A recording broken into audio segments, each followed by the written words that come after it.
The Public Servants Association and the National Education, Health and Allied Workers Union have vowed to bring the South African Revenue Services to a standstill. It follows a dispute over wages. Now, members want a 12% increase. SARS is offering 0. Earlier today, Nahau held a media briefing where it outlined its plans for a full-blown strike. Here's Nahau's General Secretary speaking at that briefing. A full-blown strike is nothing else but to come to a standstill. We will not expect any service to be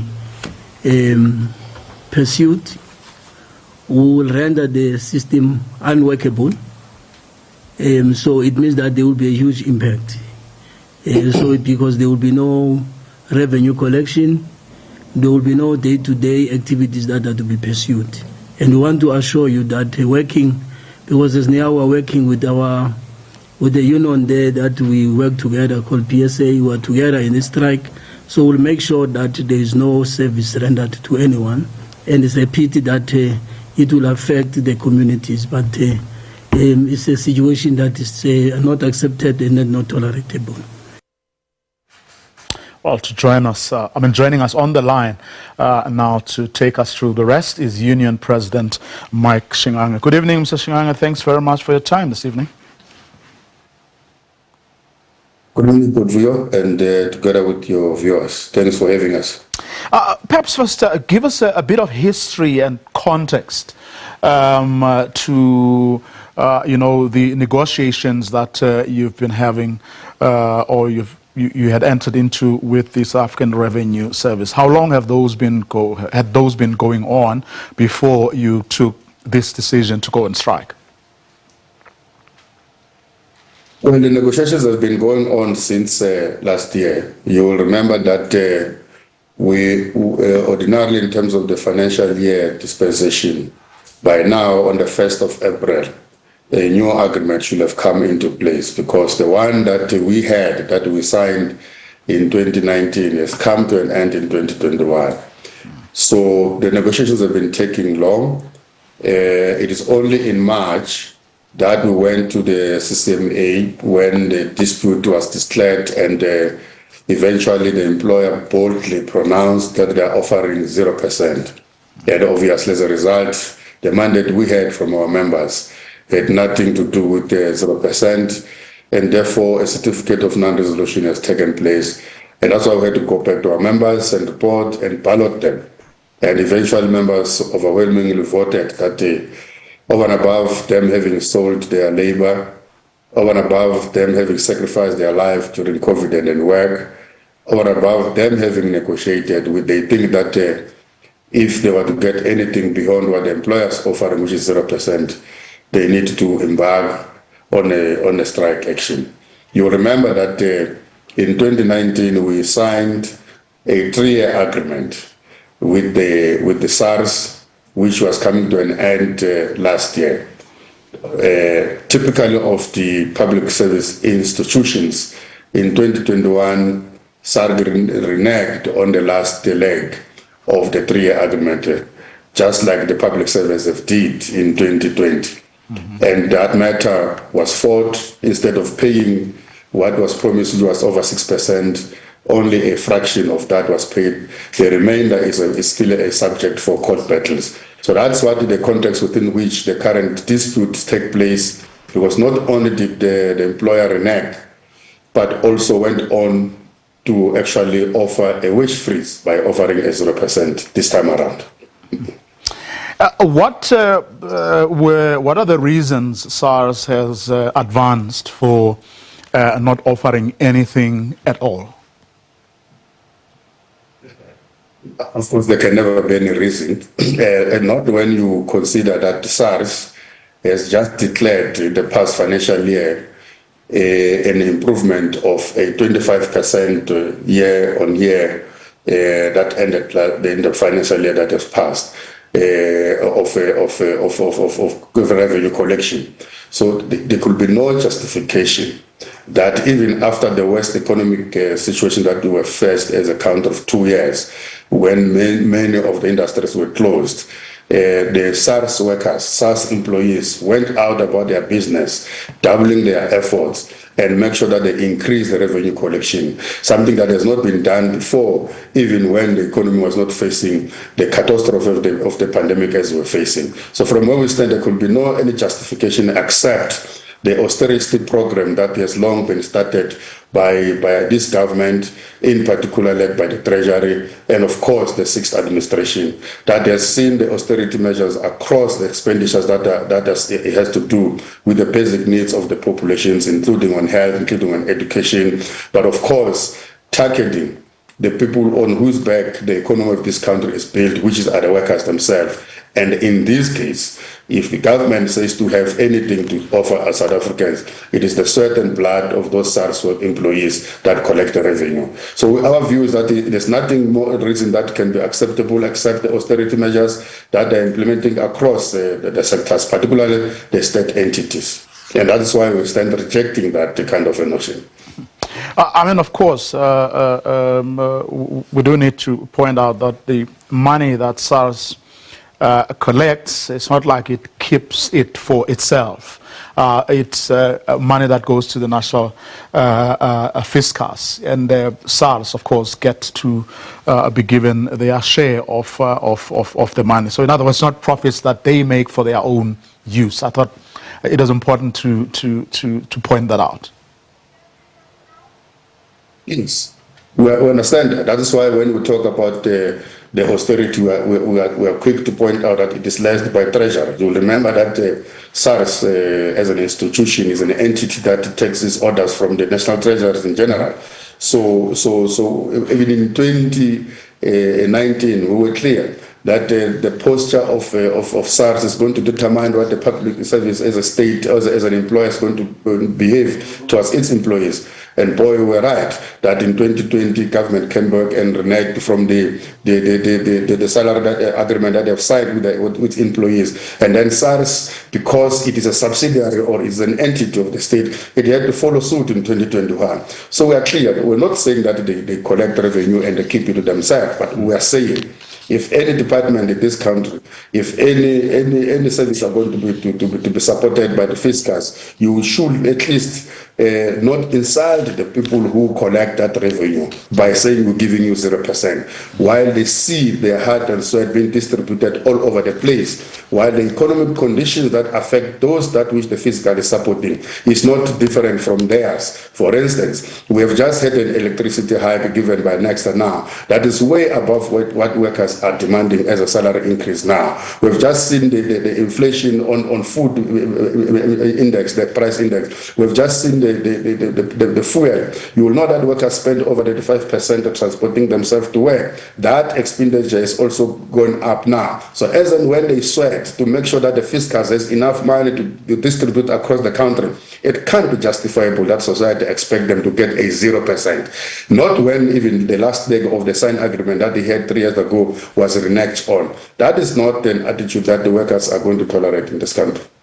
Okay, and that's where we're going to leave it. Thank you very much for your time this evening, Mike Shingange, who is the president of NAHAU, on that strike that they are going to embark upon starting on Wednesday, May the 25th. The unions want 12%. SARS is offering 0. Time to take a quick ad break. After that break, we sit down with the Minister of Justice and Constitutional Development, Ronald Lamola.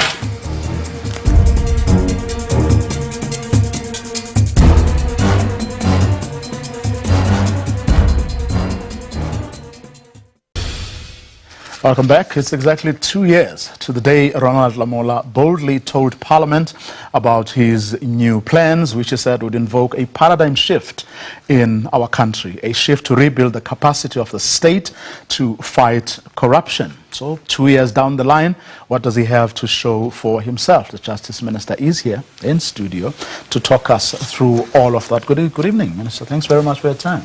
Good evening, Vuyo. So you were in Parliament today. And it was of course your budget vote. Perhaps before we get to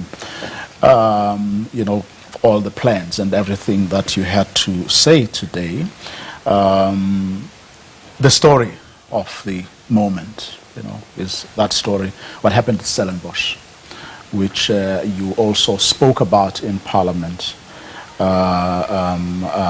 today about what happened there. Perhaps before I ask you to tell our viewers what you told Parliament today, I just want to play a clip from one of our colleagues, just an update on the situation at Stellenbosch as we speak. In a video widely circulated on social media showing a white student at a male residence, Hayes Murray, urinating on a black student's belongings has led to a public outcry. The 19-year-old agri-science student, Babalo Ndwayana, says he has been left traumatized by the ordeal. Accompanied by Students' Movement SASCO, he has opened a case against his perpetrator. I'm still traumatized, and I'll just put a statement later on talking about everything, but at the moment I need to go and rest because I'm still traumatized. The case, breaking in, malicious damage, and then racism. Student leaders are hoping the university will use the case to take a stand against racism. The SRC stands in line with the mandate that the student body has shared, which is that the perpetrator gets expelled. Beyond that, we want to see some institutional changes. I think it was in the media last year when there was an initial decision that Hayes Murray was to be disbanded, and when it wasn't, that also was in the media. So we're now in a place where the SRC thinks that we need to revisit the conversation of Hayes Murray possibly being disbanded. We have boldly so said that to the university that we are not interested in the suspension of that particular student. Not just because we just want to shout and say we are not interested in the suspension. It's simply because we are saying that race has a particular history when it comes to racial issues, right? And we are saying if the university is so committed to make sure that there is transformation, not just in that race but in the university, there must be an example that is taken by the university to show that how serious it is that is against racism. Some students wanted to speak on condition of anonymity for fear of victimization. The feeling is mutual. Like everyone wants this guy to be expelled, and maybe even like further steps going to have to be taken against him, and not just expulsion. Because I feel like that is a minimum thing for the victim having to go through such a traumatizing event in his first year, like a week before his exams. So everyone feels that he needs to be expelled. So I know the guy, I've met him and I've been cutting his hair, go to all of the guys' residences and just do my barbershop thingy. And I've met a guy and he's a very decent guy. I don't think he's like a guy that would give problems and all that. So yeah, it was a huge shock when I found out what happened actually. The university says it's conducting an investigation while Dutoit remains suspended. SASCO has given the university until Thursday to conclude the matter, vowing to stage a protest.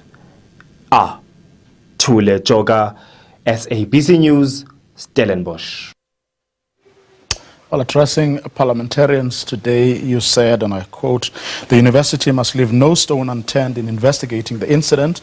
All of us must send a clear and unambiguous message that there is no space for racism in our country." Do you think the university has done well so far in how it has handled this case? No, thank you, Vuyo, and to the viewers.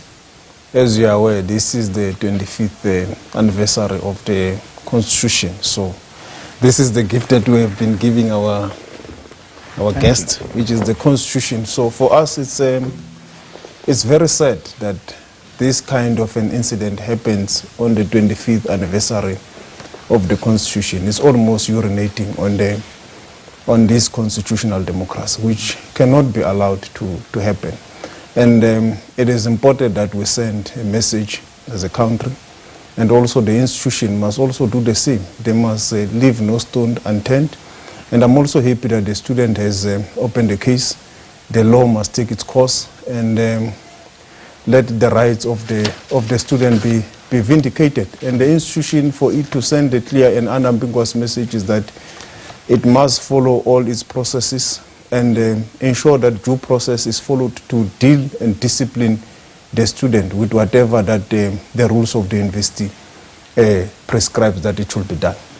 Well, there are those, of course, who have wasted no time in saying, well, we shouldn't be surprised at what we are seeing now, because they believe a lot of things were swept under the carpet, that perhaps we prioritized a reconciliation without making the people who are responsible for bringing this country where it is now, without making them responsible, accounting and taking responsibility for the pain and suffering that they have caused to the great majority of people in this country. So when incidents like these happen, we should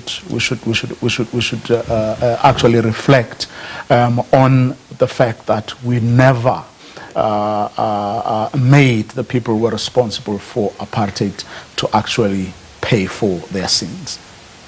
Yeah, obviously, when you look at the age of the student who did this incident, it does show that there are still remnants of apartheid amongst the parents, particularly the white parents, who are not really teaching love, to embrace diversity amongst their kids. And I think it's a message that must go to them. They need to teach their kids love and to embrace diversity, because this incident, as I said earlier, it does not only happen at the University of Stellenbosch, it happens in many high schools in the country. The MEC and Gauteng always deal with this kind of incidents, which shows that there is some wrong teaching by parents who are teaching hate based on race.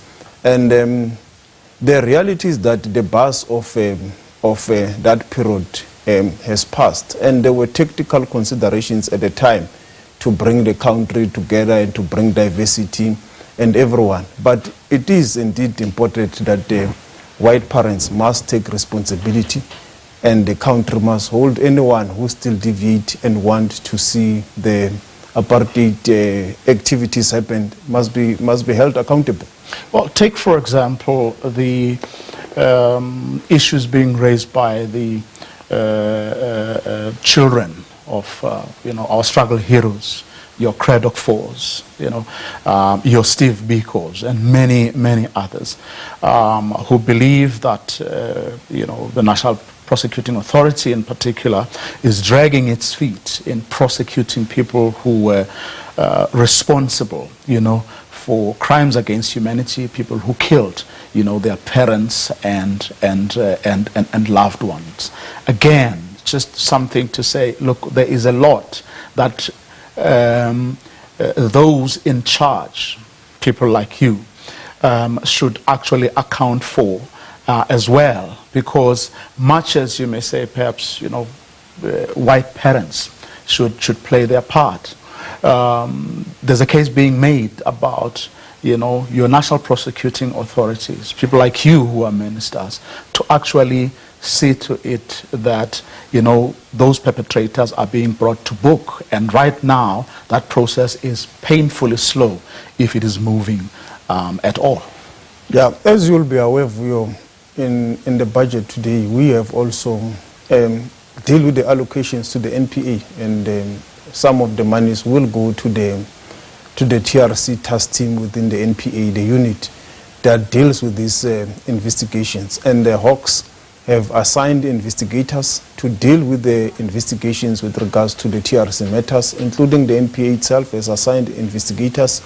And my predecessors have opened a number of inquests. I have also appointed also an inquest recently. I can't remember whether it's the Neil August one or the Timol one, which I signed for. So there is work that is happening, but I do agree that it is slow. It is not at the pace that they would have loved it to happen. But with the appointment of the new investigators and the number of prosecutors into the unit, I do believe that there will be visible progress. Now, the NPA has serious capacity constraints. Yes, in terms of the budget that you're speaking to today, they've got the they've been given some money. But in both instances, the last couple of instances, when Shamila Batoyi appeared before Parliament, she bemoaned the fact that, I mean, they had serious capacity constraints of their own, but also the fact that, you know, they depend a lot on the police and investigations that go into these cases. So it's a criminal justice a problem as much as it is an NPA problem. Yes, it is indeed a criminal justice challenge because, as you are correct, it works. It has got a relay effect. The police investigate, then they give the stick to the NPA to prosecute. So, as you capacitate, you need capacity in both sides. Hence, as I spoke about the TRC one, I spoke about the capacity that the Hawks has been able to build to help the NPA in terms of the issues that relate to the TRC. Even on matters of corruption, it was because of that the president had to appoint the ID to cover the space in terms of the independent investigation, also to bring in terms of expertise, forensic investigators that we have also helped to appoint, and including skilled prosecutors that will be fit for the purpose of the type of prosecutions, because these are now very sophisticated crimes that we're talking about. And you will be aware that after the dissolution of the Scorpion, most of the capacity was hounded out. Hence, the ID had to be rebuilt, and we do believe that with also the assistance and the budget that we are also giving to them, they have been able to appoint some of the good forensic investigators, including the asset forfeiture unit, also getting very good forensic skills that will help them with the process of asset forfeiture. So that process, I do believe that it's at a stage where they can be able to do their job of prosecuting without fear, favor, or prejudice. How confident, or are you confident, that perhaps the worst is over? In other words, with the resources you're putting in place, and the things you've just described, we're going to see prosecutions finally, and Shamila Batoyi will deliver on that 6-month period that she mentioned in Parliament, that within 6 months we're going to kuzawudlalwa. Yeah, no, I do believe that with the support and the resources that we are putting to help them to be able to do their job, they will be able to navigate the space. Obviously, it does not mean that it will be hunky-dory, it will be roses. There will be no challenges. Challenges will always be there, but I do believe that we can be able to overcome. But also, we as a country need also a discussion on the long-term future of the independent directorate. As you are aware, it was proclaimed for 5 years, and we are now in engagement and discussion with the NPA and the presidency to make the ID permanent, but also to look into the architecture of the anti-corruption infrastructure and structure for the country as a whole going forward. What should it look like? And also considering the reports from the Zondo Commission. You'll remember that Zondo has made a recommendation about a procurement corruption kind of a structure. So we're looking at is making the ID permanent, speaking to that or addressing that? It is as an immediate issue, but going into the long term, there is a need. We are looking at all inputs coming from Zondo and also coming from civil society, because there are lots of debates of what kind of institution must be insulated from any kind of capture and independence that are coming up, and all those factors are being considered into the long-term kind of structure that when the president reports at a time when he's supposed to report after the last report from Zondo, will have to be put that this is the kind of architecture that we need for anti-corruption. Is your fear of kind of influence, or at least perceptions thereof, the reason why you don't seem too keen, for example, on the NPA, or you don't seem to be enthusiastic about the whole idea of private sector money being raised to help the NPA meet its financial needs? Yeah, obviously, the first guarantor of the sovereignty of the country and to protect the citizens should be the state. And hence, we have engaged with the National Treasury to do all it could to give us resources to help the NPA to do what they need to do. And they've been able to find this 1.1 billion that has then elevated the need for us to get the donor funding. In this financial year, there will be no that need. But it's clear that as we move forward in the outer years, the next 2-3 financial years, there could be a shortfall that we may need to get help. But we are hopeful that National Treasury will also be able to help us going forward. But if it doesn't, the reality is that we will also have to get into the private hands that could be able to help in a manner that it is done through the National Treasury processes, and the NPA is insulated from any form of capture. And they will still need even expertise and experience from the private sector that the NPA or even the Hawks might not have forensic skills. Some of the most sophisticated forensic digital skills may not be residing within the state. So that kind of architecture and policy position that must enable oversight to ensure that these institutions are insulated from that kind of influence is important. But just to make that, but as things stand, or right now, you're not so keen on private sector money getting into the NPA until, at the very least, you exhaust, your conversations with Treasury are exhausted, and it's clear that there will be no more money coming from Treasury, and only then will you then move in the direction of perhaps sourcing money from outside. Yes.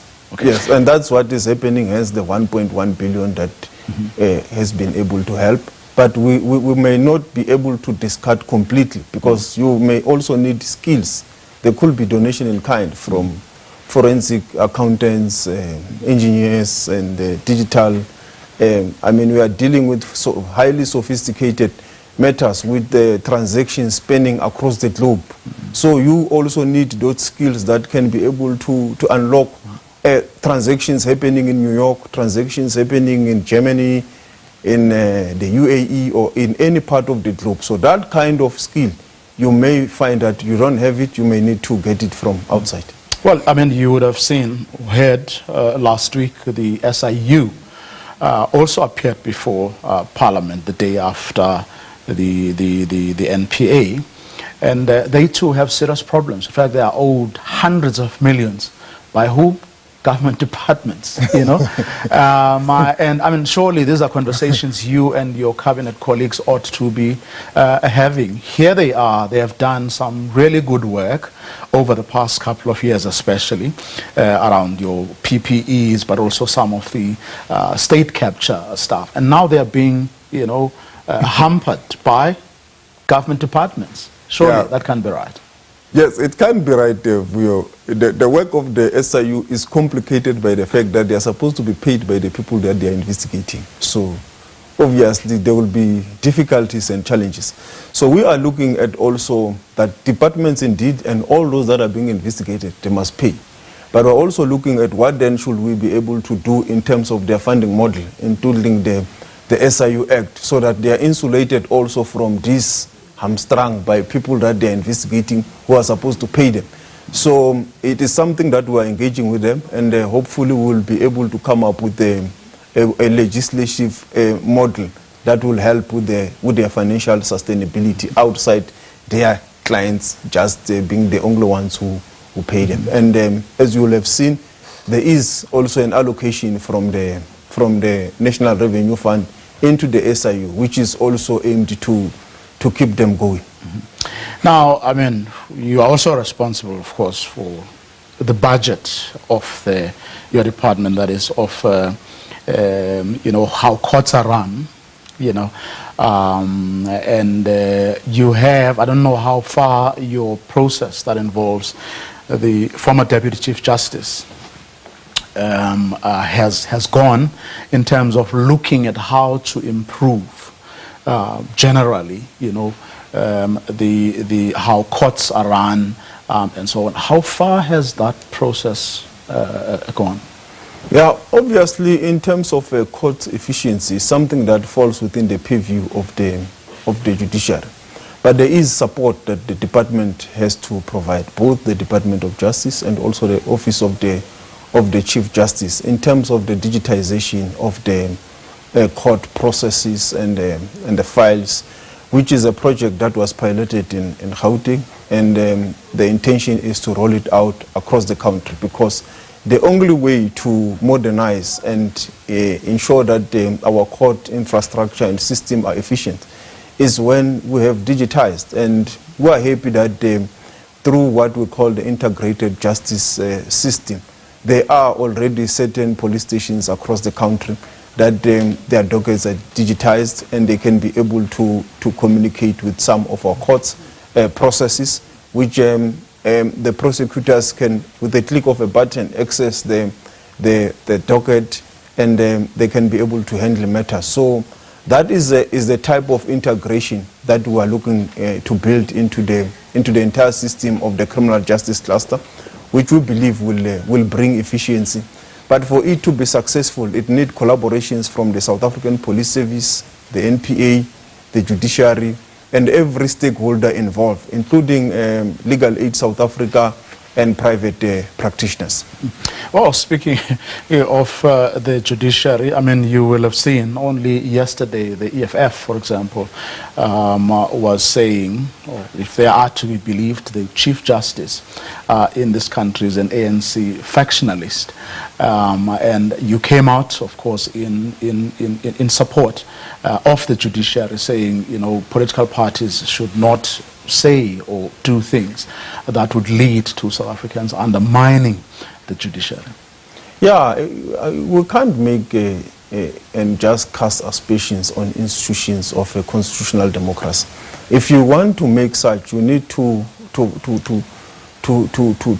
support with a clear allegation and let it be ventilated within the processes of those institutions.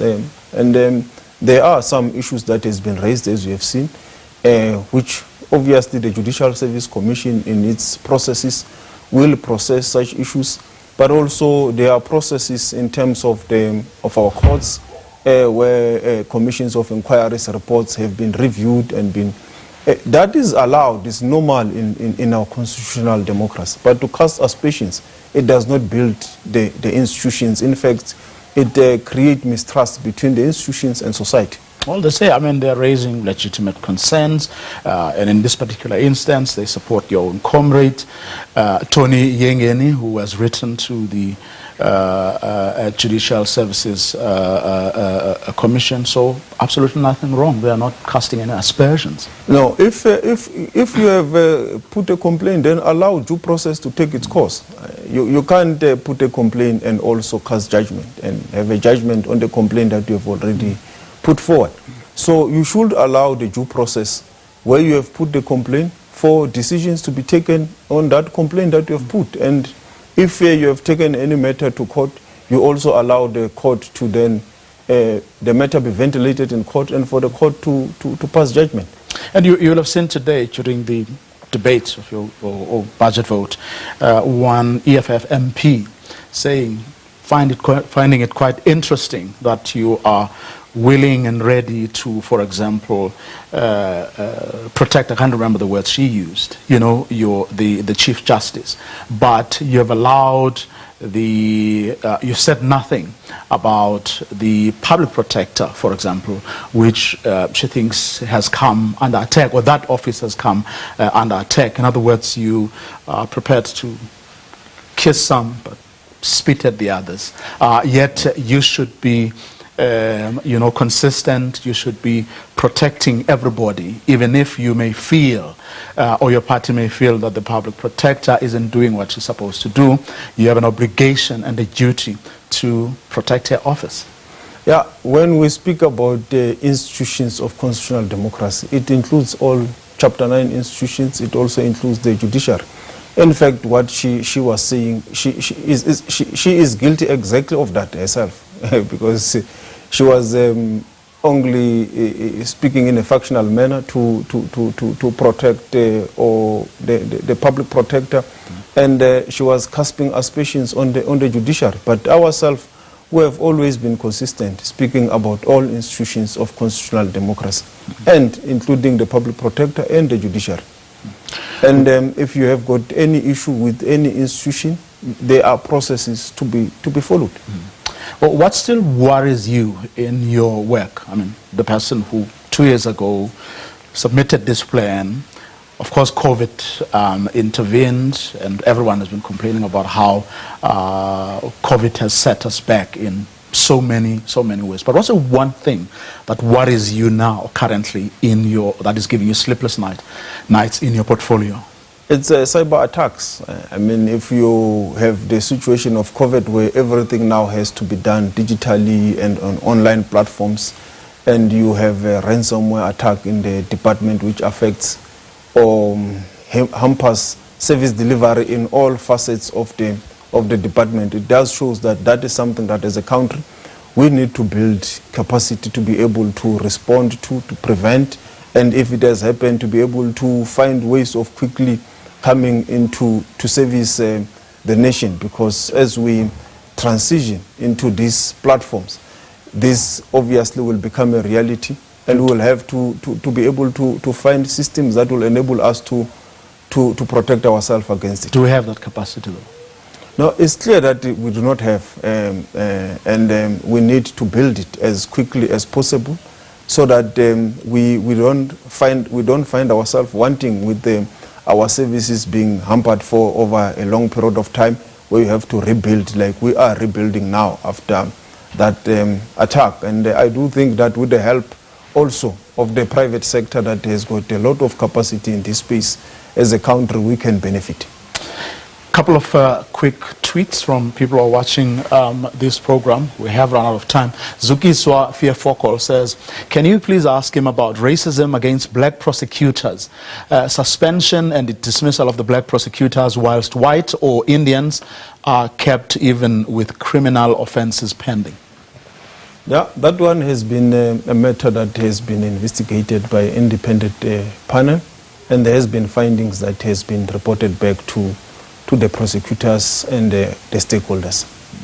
Do they confirm some of those allegations? Some do, some found that it was unfounded. In some instances, there were indeed confirmations. So how are you dealing with those who have been, where evidence has shown that people are indeed guilty of the things they're accused of? There was a process within the NPA that has followed the due process to deal with such issues. Okay. Here's another one, Nazim Khrodbom. Can you ask him if he's aware of the corruption that is happening in correctional services facilities, and that dangerous criminals are smuggled out at night to kill people and then taken back to facilities? No, I'm not aware of such. Maybe Nazim can help us with that information. I've also heard the leader of the EFF speaking about it. And I've said maybe we'll need to get that information to investigate and go into the bottom of the matter. Silo says, Vuyo, none of his comrades who were fingered in CJ Zondo's talk show are criminally charged. Corruption rages on. Yeah, I think obviously that is something that the NPA and the Hawks are dealing with, including the investigative directorate. I do believe that when they are ready, they will be able to update to the nation how far they are to deal with issues of charges emanating from the Zondo Commission. But I'm aware that there are some of the cases where people have been charged. The Bosasa matter, the Free State, the housing issue, and others. Okay, that's where we're going to leave it. Thank you very much for your time this evening. Thank you, Vuyo. The Minister of Justice and Constitutional Development. Up next, we speak to organizations at the forefront of the fight against corruption following a 2-day conference they just held and which ended today.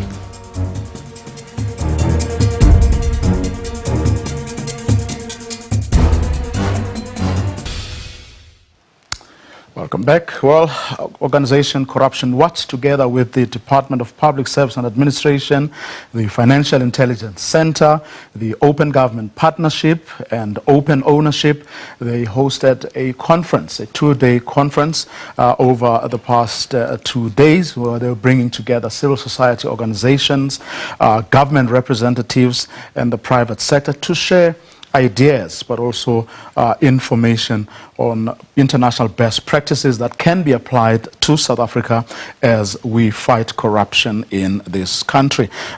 First to join us is Karabo Rajwili, who was part of that particular conversation. Karabo, good evening. Thanks very much for your time. Why was this conference so necessary, and what were you able to achieve? Thank you so much, Boyan, and good evening to listeners.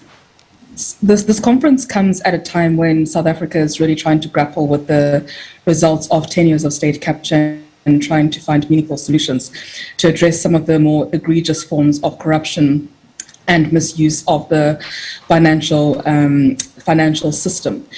So this conference was very much about saying that a key area, or sort of a key vulnerability in our system, is around the availability of information about not just who companies are, but who the people, the warm bodies are behind companies, who owns them, who's got the ability to exercise the ability to vote in or vote out directors, who can derive financial benefit for it. So what we know globally is that the lack of availability of information about what is called beneficial ownership is a key risk for corruption. Over 70% of grand corruption cases are facilitated by the anonymity of these corporate vehicles. So South Africa is also one of the jurisdictions where this is an issue. And so this conference was very much about saying that this is a problem which is created by sophisticated networks. And in order to really tackle the problem, it requires a network, it requires a multi-stakeholder solution. So the purpose of this conference was really to put the best minds together from the private sector, society, government, academia, organized labor, to say there have been processes, systems and ideas that have been in play, but what are the concrete actions that South Africa can take in the next 6 months, in the next 2 years, in the next 10 years, to really begin to address the risks and come up with meaningful and practical solutions. Mashudu Masuta, welcome to you too. What for you stood out from the conversations you were having over the past couple of days? Good evening, Voyo. Yes, I think what was really notable from the engagements that took place over the last 2 days has been really the commitment from the regulators and the lawmakers in ensuring that everybody is taken on board on this journey that needs to take place to reform and create policy around the use of anonymous companies, and really the scale of the problem in South Africa with regards to the way in which companies have been used in the country as a tool for money laundering and corruption is well known. I think there we had an agreement that there needs to be some kind of reform. And I think the practical steps is really something that stood out in terms of how the regulators, the policymakers really want civil society and private sector to come on board and the next timelines and due dates, and how we can really work together to ensure that South Africa meets their international obligations that come from FATF and that come from the G20. So it's really a collaborative effort, and I think that was really something that struck me. So we have some really focused and time-bound action points from all sectors. So we're looking forward to the next 6 to 12 months. Speaking of policy, Mashudu, was there a sense, though, that we still have policy gaps? Because often you hear people saying, we have good policies. The issue is implementation. Absolutely, 100%. I think, we were specifically speaking about beneficial ownership and really looking at the the moving parts of beneficial ownership transparency, which means that you need to look at the policy around who has access to this data, how do you verify this data, how this data is stored, and all of those, that's the essential aspects that we're looking at. So in terms of policy gaps around the data, currently, South Africa does not have currently South Africa does not meet the international requirement when it comes to ensuring that this data is such that it is usable and it is in such a way that civil society and public, the ordinary citizens of the public can actually scrutinize this data. So when we're talking about policy gaps, there are numerous gaps. We're still waiting for the Companies Amendment Bill following the comments to be out and for signature, which was aimed to cover some of those gaps. So we're looking to see whether or not the comments that were put forward by civil society and private sector are taken into consideration in addressing those gaps, the beneficial ownership transparency gaps. So they are there. There's an agreement that the policy is insufficient. I think the takeaway from this conference was that there's possibly a need of a harmonization, looking at how all the moving parts can be incorporated into a single or an umbrella kind of policy because of the nature of what it is that we're trying to do. But obviously, I think there's some practicality that needs to come with that and a pragmatism that needs to come with that, and that the level of transparency that us from civil society are looking for is maybe a compromise insofar as where your financial authorities need in terms of their transparency. Karabo, I don't know if you listened to the conversation I just had with the Minister of Justice and Constitutional Development. A big part of the problem also is, resourcing state law enforcement agencies. We were talking about the NPA, the SIU, both of which told Parliament last week that they have serious capacity constraints. And one of the proposals that have been made by civil society was that perhaps we could look at, getting money from the private sector to empower these agencies. But as you would have heard, if you listen to that conversation, the minister seems reluctant, still looking at whether Treasury can come in and help. Any discussions around those issues?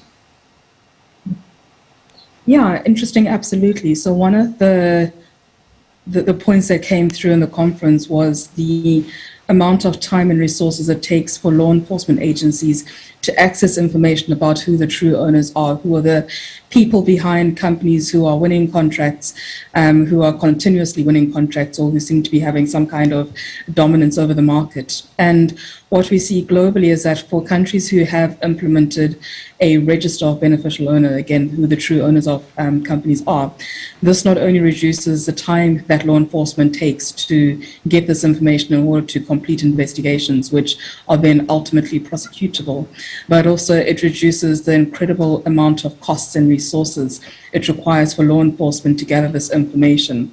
So part of the win, the benefit of having a legal framework and then ultimately some type of register and the availability of beneficial ownership data will have the knock-on effect and benefit of reducing the costs of these investigations. So whilst this is not so much a solution in terms of resourcing law enforcement authorities, it is a solution in terms of reducing costs where they currently exist, as well as having to have additional capacity, be it human resource or otherwise, to really facilitate these both complex and difficult investigations to undertake.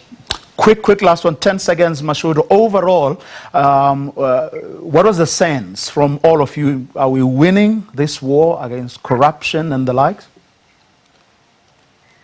I think where we are, I think obviously in the conference we had stakeholders from different sectors and different levels of understanding of the topic at hand. But I think we can all agree that the scale of the problem is such that there needs to be some kind of reform. And I think the key takeaway from that is that we had senior officials that were saying that there is political support for in integrating and developing policy around beneficial ownership transparency. So I think that's really the key takeaway, and as mentioned, because there are practical steps that are envisioned over the next 6 to 12 months, and the request was for civil society to come on board. So I really think that we are turning the corner in terms of transparency in this space. Okay, and that's where we're going to leave. Special thanks to both of you, Mashudu Masuta, who's a legal researcher at Corruption Watch, and Karabo Rajwili, who is from Open Ownership. And that's our show for tonight. Thanks for being part of the conversations we're having tonight, but do join us again tomorrow evening, same time. Have a good night.